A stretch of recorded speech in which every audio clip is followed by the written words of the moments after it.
Hello and good morning everyone. Meron tayo isang cabbage at saka dalawang itlog. Gawin natin na pang-ulam natin, gigisahin natin.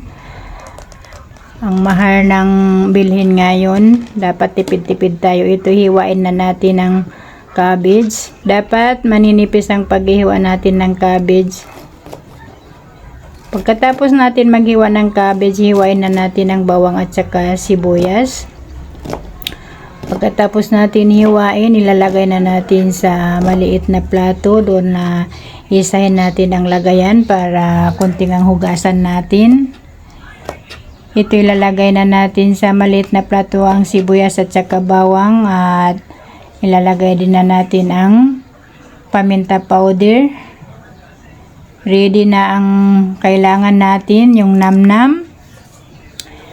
Magpainit na tayo ng kawali.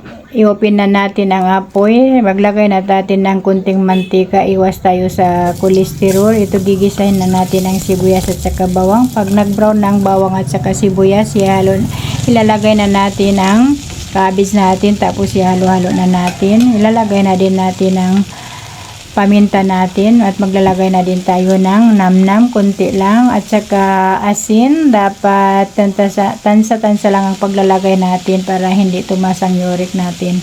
At maglalagay na din tayo ng chili powder para may kunting anghang. Ilalagay na natin ang dalawang itlog, tapos ihalo-halo na natin. Madali kasi maluto ang cabbage.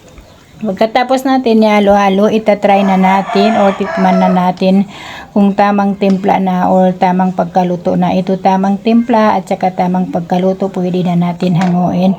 Simutin natin na mabuti para walang masayang. #143 Halabira Pinoy. Thank you for watching my reels. Happy day always. Thank you for blessing.